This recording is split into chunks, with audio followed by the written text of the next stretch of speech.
So USAID is very excited to be at WHO's third medical device forum. It only happens every 4 or 5 years. It's important for several reasons.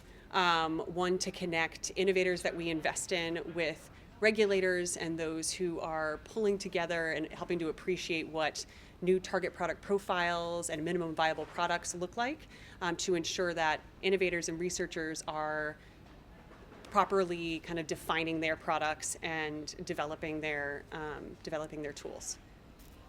So this conference is basically on a global conference on medical devices, and my role here and why our particular group is here, what's considered a medical device, we're here to really focus on something called personal protective equipment for the care of patients with Ebola. And so this is, again, comes down to what is the right equipment, right mask, right gloves, gowns, and the procedures, of course, on how you put those on and take those off safely, recognizing that after you've come out of caring for a patient with Ebola, that you potentially have contamination. And so it's not just about the equipment, it's the procedures as well, and how you make sure you get that off without, for example, splashes into your eyes or things like that that could infect you.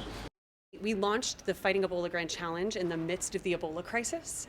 We learned from that opportunity and in defining the gaps around the Ebola crisis that medical devices play a big role in actually keeping not only the patients safe, but also our healthcare workers.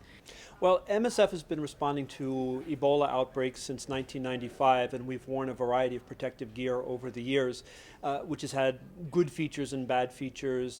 The defining characteristic of Ebola outbreaks is the hazard to the healthcare worker. And how we manage that determines how well we're able to respond, because if we can't manage that safety, then you can't mount an outbreak response, because nobody will want to work in these settings. So by providing a safe working environment and providing gear that allows people to have confidence in their ability to work safely allows us to respond to the outbreak, which ultimately helps the people who are suffering from the outbreak. The meeting here will help by bringing together a lot of informed expert opinion, what evidence is available, and we'll be able to define what we would like based on what we know, and also what sort of research needs to be done to better define what we should be wearing in the future. Innovation is an incredibly important way for USAID and other donor agencies to achieve their objectives.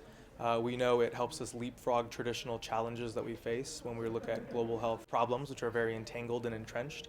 And so programs like Saving Lives at Birth, like our other grand challenges, fighting Ebola, combating Zika and future threats, allow us to source solutions from non-traditional avenues and really go a long way in solving those issues. Through our innovative program and programming, we hope that not only can we save more lives, but also save lives more quickly.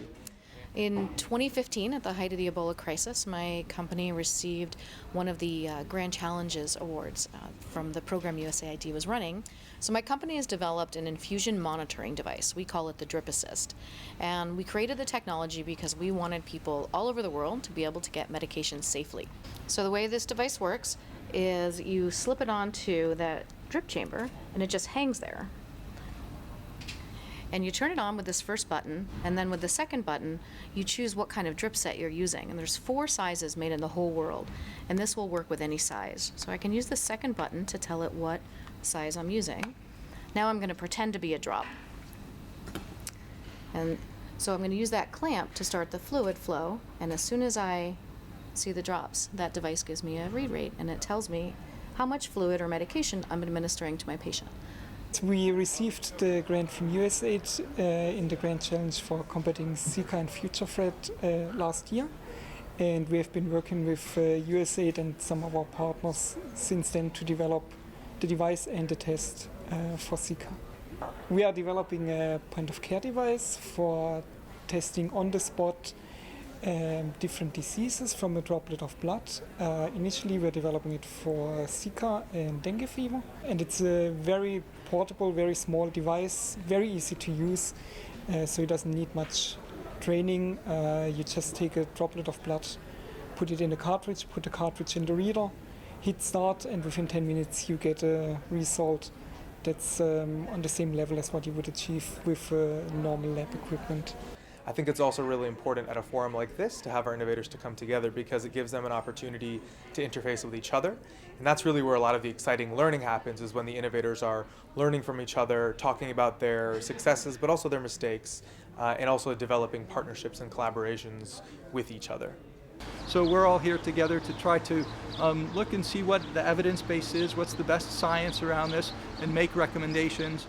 The scientists and public health workers have set the bar, and this is really what needs to be done, and that we hope that people will then say, okay, let's produce this. So the next time that we have an outbreak of Ebola and other related viruses, that we have the right thing to give the right care and keep healthcare workers safe.